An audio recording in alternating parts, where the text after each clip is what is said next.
нүүрсний юм, гизний юм 60 настай хүмүүс баха. Надад мөнгө төлөх шаардлагагүйгээр надтай гэрэлж болно ч гэлөө нэг тиймэрхүү утгатай юм яриад. Зардал ойролцоогоор хэд болдог вэ гэсэн мэн. Зардал болохоор за сайн байцгаана уу. Би өнөөдрийнхөө бичлэгээр work and travel хөтөлбөрийн талаар ярих гэж бодсон. Миний суугийг дагдаг хүмүүс надаас work and travel-ийн талаар асуултууд асууад байхгүй юу. Тэгтээ энэ хөтөлбөрийн талаар бас огт мэдгүй хүмүүс яж магадгүй гэж бодоод товч тайлбарлаа. Тэгээд хүмүүсийн асуусан асуултуудад хариулъя. Энэ хөтөлбөр нь болохоор 18-аас 28 насны бакалавр болон магистрийн өдрийн ангийн оюутнууд зүүнийхэн амралтын 3-аас 4 сарыг Америк нэгдсэн улсад хууль ёсны дагуу ажиллаж, амьдарч өнгөрүүлэх боломжтой ийм хөтөлбөр байгаа. Маш товчхон танилцуулгад бол ийм байна. Илүү дэлгэрэнгүй мэдээлэл авах хүсэх юм бол Work and Travel хөтөлбөр гээд Facebook-ээр, YouTube-ээр юм хаах юм бол зөндөө олон мэдээллүүд угсаа гарч ирнэ. За тэгээд одоо шууд хүмүүсийн асуусан асуултуудад хариулаад явъя. Яаж явах вэ? Бүртгэл хизээнээс эхэлдэг вэ? Бүртгэл бол 9 сарын ихээс зарим тохиолдолд 8 сарын дундаас юм уу сүүлээс бүртгэл нь эхэлдэг агентлагууд байж магадгүй. Тэгээд яаж явах вэ гэхээр Монголд байгаа агентлагуудаа эхлээд судлах хэрэгтэй байх гэж бодож байна. Миний мэдж байгаагаар бол Монголд Mongolian Exchange, United World, One World, edX, Monarch, Voice гэдэг тэрнээс өшөө зөндөө олон газрууд ч гэсэн нэгдсэн байхыг үүсэхгүй. Миний мэдж байгаагаар бол энэ агентлагууд байна. Дараагийн асуулт нь ч гэсэн зуучлалын байгууллага яаж сонгох вэ гэдэг адилхан асуулт байна. Хаашаа яг маргаа илээ? Тэрийгэ бодох хэрэгтэй. Агентлагууд болгон өөр өөр газрууд руу явуулдаг. Чиний явахыг хүсэж байгаа газар руу чи явуулдаг агентлагууд нь аль вэ? Тэр агентлагууд дээр очиж уулзаад хичээлүүдэд нэрж ирсэн ажлын саналууд дээр нь ямар ажил байна? Зарим хүмүүс би яг ийм ажил юусоо хиймээргүй байна гэж бодсон мэт л ш. Тэгэнгүүт тэр ажил чинь байна уу? Эсвэл хүмүүсээ сонсоод өндөр тип авдаг ажил нь ямар ажил гэдэг юм бол гээд мэдсэн зөөгчийн ажлын санал ирдэг ч юм уу тийм агентлаг хаана ингээд өөрөө ингээд эртнээс судалж агаад 8 сарын сүүлээс 9 сарын ихээс эхлээд бүртгэдэг. 3-4 сард ч гэсэн нэмэлт эсэлтүүд зарлагдж идэг. Гэхдээ эртхэн бүртгүүлэх тусмаа өөрөө илүү өссөн ажлын саналаа авах боломжтой. Дээрээс нь зарим агентлагууд эрт бүртгүүлж байгаа гээд хямдралууд зарладаг. Дараагийн асуулт нь дараа жил явах гэж байгаа маа аль хот дээр бол гэдгийгсэн байна. Хотыг бол өөрөө л судалж байгаа сонгох хэрэгтэй баг. Хөвчлэн хүүхдүүд бол эхэлж хотоо сонгох гэхээс илүү яг ямар ажлын саналууд ирж ийн тэндээс нь чамд аль нь хамгийн их таалагдж ийн, аль нь чамд хамгийн их тохирж ийн гэдгээсээ болоод ажлаа эхэлж сонгосныхоо дараа ажил нь ийм хотод идэм ингээд хотоо судалж эхэлдэг. Ер нь Work and Travel хөтөлбөр бол том хотууд руу явуулах тохиолдол ер нь аягүй цөөхөн байдаг хгүй. Гэхдээ явж ирсэн юм мэднэ. Гэхдээ амьдрах зардал нь ямар байх вэ? Өртөг гинтрийг нь судлаад тэнд амьдардаг таньж мэддэг хүн байдаг бол асуудаг ч юм уу. Эсвэл тийш өмнө явж ирсэн туршлагатай хүмүүс байвал асууж бас болно. Бис нь одоо янзын харшил байдаг бол хит халуун газар байж чаддгүй ч юм уу тэр мэрийг бодох хэрэгтэй. Сонголтоо бол өөрөө онцлог сонирхол лидер төр бол тулгуурлаж сонгох хэрэгтэй ах гэх. Өмнө нь явсан хүмүүсийн туршлагыг нь сонсгоно хамаагүй дээр. Миний явсан хот болохоор Калифорниа, Невада мужийн аль альт нь хариалагддаг Lake Tahoe гэдэг хот байгаа. Зарим хүмүүс бол Монголын хөвсгөл гэж яриад байдаг. Эхний жилдээ бол өөрөө ер нь судалж агаад энэ гоё газар энэ гэж бодоод сонгочоод аягүй таалагдсан тэндээ айц төгттэй болсон учраас 2 дахь жилдээ дахиад сонгоо явсан. Тэгээд бас өмнө жил нь хийж исэн ажлаа дахиад хийх нь бас энэ дэлгөө амар байсан. Зарим хүмүүс бол ингээд 2-3 удаа явахдаа ингээд шал өөр мужууд руу явахыг бол илүүд үздэг юм лээ. Тэр нь ч гэсэн бас аягүй сонирхолтой. Дараагийн асуулт нь хэлний мэдлэг хэр чухал вэ гэсэн мэн. Яг чухал гэхдээ бүр тийм амар чухал бол биш. Эхлээд ажлаа сонгочод ажлын ярилцлаганд орно. Яг зарим ажлууд бол ажлын ярилцлага шаарддаг. Гэхдээ ер нь бол ихэнх тохиолдолд ажлын ярилцлага хөгжиж таарна. Тэр хүмүүсийнхээ асуултанд хариулж чадах хэмжээний байх хэрэгтэй гэсэн үг. Тэгээд дараа нь визний ярилцлаганд орно. Хэлээр гараад ч бас асуулт асууж магадгүй. Мэдээж очиод ажил дээр гараад хүмүүстэй харилцсан тий. Customer service буюу одоо үйлчлэгээний ажилтан болох юм бол үйлчлүүлэгчтэй англиар ярина. Хүнтэй харилцдаг, аяг угаадаг ч юм уу, эсвэл буудалд ажилладаг ч юм уу. Тийм тохиолдолд бол ажлынхаа хүмүүсээс бас хүнтэй нэг ярилцах шаардлагагүй учраас тийм ч бас англи шаардахгүй. Гэхдээ ер нь бол хөтөлбөрийн маань зорилго болохоор соёлын солилцооны хөтөлбөр учраас ял болох олон найз нөхдөдтэй болох хүмүүстэй танилцах, хүмүүсийн соёлоос суралцах, өөрийнхөө соёлыг бас хүмүүст танилцуулах ч гэдэг юм уу. Тийм зорилготой хөтөлбөр учраас англи хэл маань хангалтгүй байж магадгүй, жоохон таараж магадгүй гэж бодож исэн ч гэсэн хамаахгүй одоос ингэж бэлдэж эхлээд сайжруулж авах хэрэгтэй гэж бодож байна. За очиод ч гэсэн ичгүй хүмүүстэй сайн яриад өөрөнгөө сайн хичээх юм бол урт хугацаанд бас ярианыхаа ангиллыг бол сайжруулах боломж байгаа. 5 дахь асуулт нь нийт зардал ойролцоогоор хэд болдог вэ гэсэн байна. Зардал болохоор таймлоод хэлэх юм бол нэг 5,000-аас 6,000 орчим доллар. Гэтэ бас яг олон юмнаас шалтгаална. Намайг явж байгаа үед бол арай хямд байсан. Долларын хашууд өссөн. Америкийн визэнд орох төлбөр сайхан нэмэгдсэн. Монголд байгаа агентлгууд үнэ жоохон нэмээд байгаа. Рүү хизээ визэнд ороод тэгээ хизээ онгоцныхоо билетийг аавна гэдгээс бас жоохон шалтгаална. Тулгаж авах юм бол үнэ нь өссөн юм байна тий. Тэр мөрийгээ бодолцоод чатгаараа хямд зардлаар явах боломж байгаа. Гэхдээ $5,000 дотроо бол агентлагтаа нийт төлж байгаа одоо зуршлуулж байгаа мөнгө чинь хөтөлбөрийн нийт төлбөр болох $1,850-аас $2,200 дотроо DS2019 маягт сервис төлбөр, ажлын санал, Social Security Card авах эрх, эрүүл мэндийн даатгал, 24 цагийн тусламжийн утасны үйлчилгээ, Америк нэгдсэн улсын визний мэдээлэл, виз мэдүүлэхэд шаардлагатай бүх бичиг баримтыг бүрдүүлэх, Америк нэгдсэн улс руу явахын өмнөх чиг баримжаа олгох сургалт, ажил олгогчийн болон элчин сайдын яамны ярилцлаганд бэлдэх, сургалтанд хамрагдах гэсэн зүйлс хамаарагдана. Сая дурдсан зүйлүүд агентлаг болгоноос хамаарат бага зэрэг өөр байх боломжтой. Онгоцны билет, ажлынхаа эхний цалинг автлаа ашиглах мөнгө, байрны эхний түрээс чухал ингэ бэлдэж байгаа юм чинь жижиг сажиг юм. Тэр болгон маань нийлээд бол 5,000 орчим болж исэн. Тэрнээс арай багч болж исэн байж магадгүй. Гэтэ одоо бол ер нь жоохон өссөн байгаа. Тэгээ жил өрөх тусам ер нь өсөх яа. Тэгэхээр авч байгаа хүүхдүүдийн тоон ч гэсэн нэмэгдэж байгаа. Газруудын ачааллууд нэмэгдэж байгаа. Тийм учраас аль болох эртхэн бүртгүүлээд визэндээ аль болох эрт ороод билетээ хямдхан багт нь авуулаас арай мөнгөө хэмж чадах. Хэр хугацаанд яваад ирэх вэ гэж байна. Ажлын гэрээ нь бол 6 сарын 9 сарын 1 ингээд дуусчдаг. Тэгэхээр хүүхдүүд 100-ийн амралтаар ажиллаж байгаа шүү дээ. Гэтэ бид нэр энэ хөтөлбөрөөр явахдаа J1 гэдэг английн визээр явдаг байхгүй. Тэгээ тэр визэнд визний хугацаа нь дуусах хамгийн сүүлийн өдрөөс 1 сарын хугацаанд Америкт байх боломжтой байдаг. Тэр нь өөрөө яг хизээ явмаар байна гэдгээс чинь шалтгаалаад 3-аас 4 сарын хугацаанд явах тэр ингэж ойлгоход болно. Их сургуулаа төгсчихсэн бол явж болох уу гинэ. Явчихандаа бол болохгүй. Хөтөлбөрийнх нь гол зорилго болохоор оюутнуудыг 100-ийн амралтыг одоо үр бүтээлтэй өнгөрүүлэх, өөр улсын соёлтой танилцах гэдэг ийм зорилготой байгаа учраас оюутан биш болчихсон тохиолдол болохгүй. Мөнгөний тодорхойлолтод W гэсэн үнэлгээтэй байвал элчингийн ажиллагаанд ямар нэг асуудал гарах уу гэсэн байна. Хичээлээ үзэж байгаа дундуур нь хичээлдэр унжлаа гэж бодох юм бол эсвэл ямар нэг асуудал гараад үргэлжлүүлж сурах боломжгүй болсон тохиолдолд хүүхдүүд W гэсэн үнэлгээ авдаг.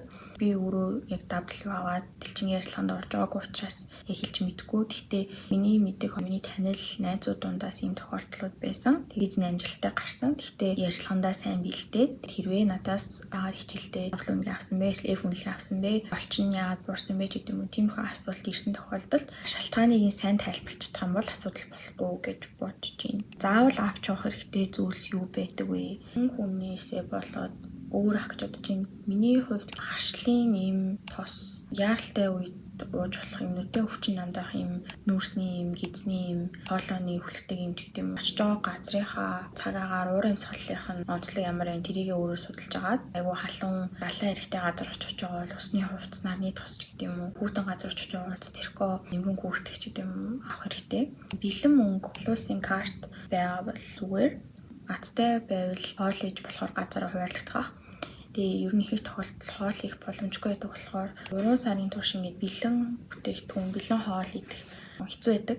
Талын Монгол гээд брендийн хоолнууд идэв штеп. Надад айгүй зүгээр санагдсан. Тухайд би харшил айн хөдлөөд янз бүрийн мэдчих чадахгүйсэн болохоор тэр хоолнууд бол үнэхээр аминд орсон. Хүүхдүүд айгүй борцморц авч явдаг. Үйлдвэрээс гарсан латтай стандартын дагуу хийсэн борц авч явал зүгээр гэрээсээ шууд ингээл юм боод авч явдаг ш. Тэгэхээр мараалах магадaltaй. Би нөгөө нэг юм toiletry bottle буюу юм жижигэн самнууд авч явж байсан. Өрөвчөө үрээд тийшээ аялахаар болох юм бол хэмжээний шингэн зүйлс авч явахыг хариулдаг. Гоо сайхныхаа бүтээгдэхүүнүүдийг жижигэн савлаад авч явал зүгээр санагцсан.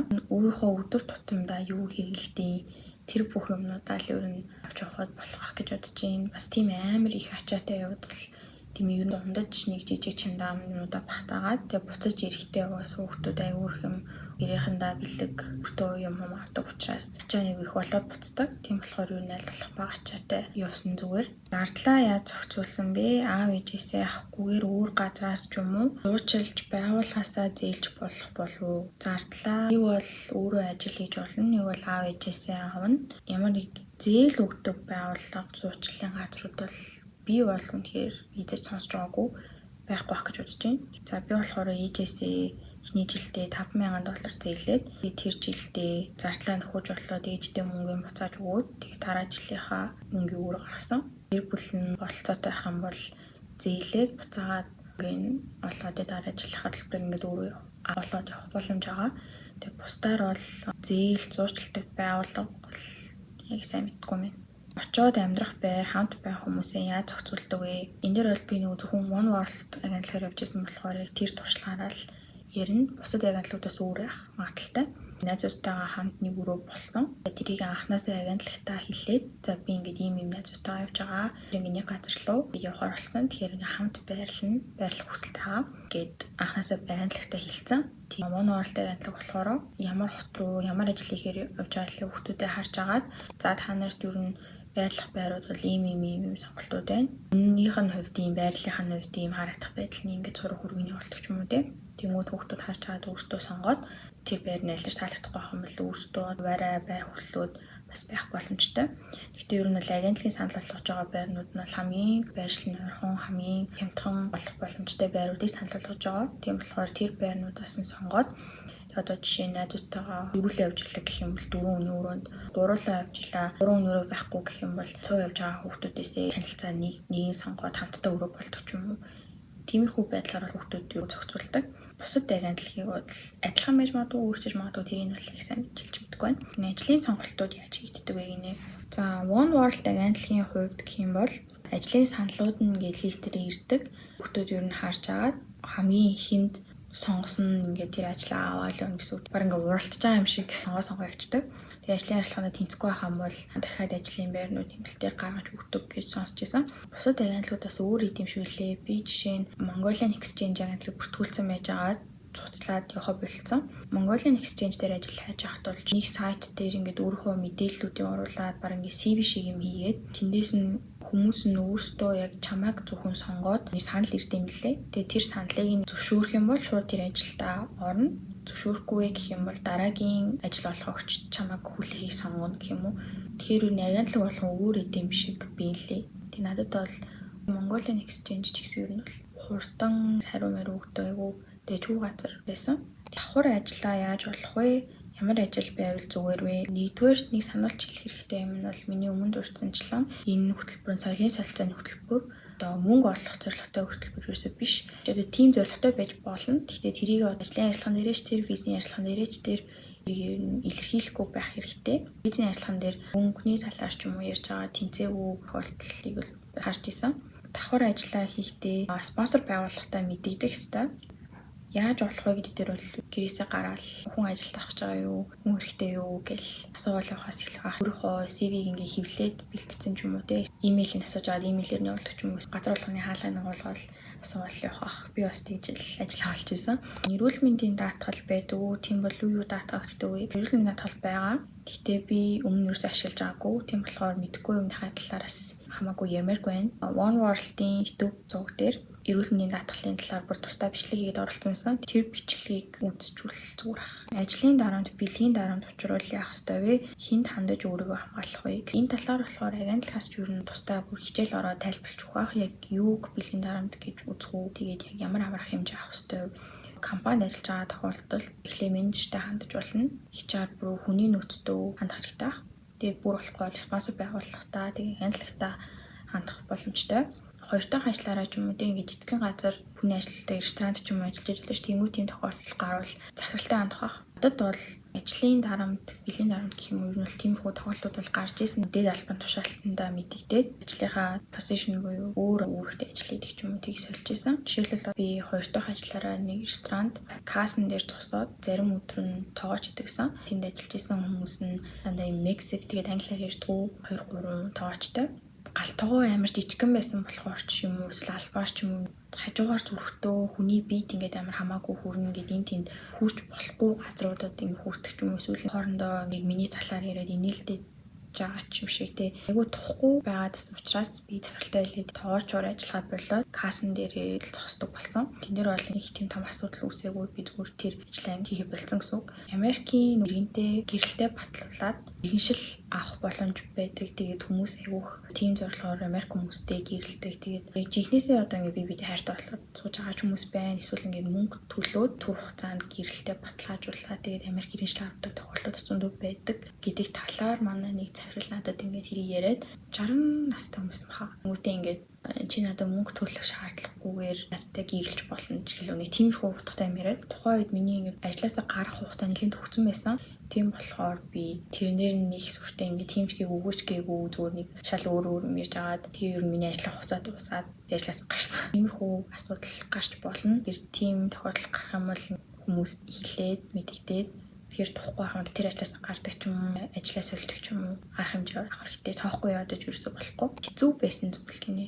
Энэ бол хоол гэж би хэлэх юм байна. Хоолоо өөрөө хийж идэх боломж байхгүйсэн миний хувьд. Яг ингээд дөрвөн хоол моол идэх дуртай. Гэхдээ өдөр болгон байнга бүтэн 3 сарын турш тэгж идэхээр ингээд шүлтэй хоол идмээр санагдаад тэр жоохон хэцүү байсан. Шинээр өмнө хийж үзэж байгаагүй юмнуудаа хийж байгаа болохоор мэдгүй юмнууд гарахаар жоохон хэцүү. Ер нь хүмүүстэй харилцдаг ажилтнаа ижсэн. Тэр болгонд янз бүрийн ааш тантай хүмүүс, ярьсан өөр ялгарладаг хүмүүс, ямар ч шалтгаангүйгээр ууралж ирүүлдэг хүмүүстэй тааралтна. Тийм болохоор хүмүүстэй харилцах хиндээ хэцүү байсан. Сүүлдээ жоохон тасаад хүмүүсийг бас яаж аргалах гэх юм уу? Ууралцсан байгаа юм бол тайвшруулдаг ч юм уу тий. Тэр аргаас юу багаар суралцсан. Зарим тохиолдолд чиний буруугаас болоогүй юм дээр хүртэл хүмүүс урлана. Тэр болгоны эвтэйхэн аргалаад өөрийгөө стресс өгөхгүйгээр тэр хүмүүсээ тайвшруулад. Тэр нь бол хиндээ жоохон хэцүү байгаа. Сүүлдээ ер нь бол суралцдаг. Казино дотор ихэнхдээ ажиллаж байсан байхгүй. Тэнд согтууд, масуурсан хүмүүс ч байна. Одоо би жишээ нь Синебэн гэдэг газраа 4:30 гэж очиод онгойлгодог гэсэн газараа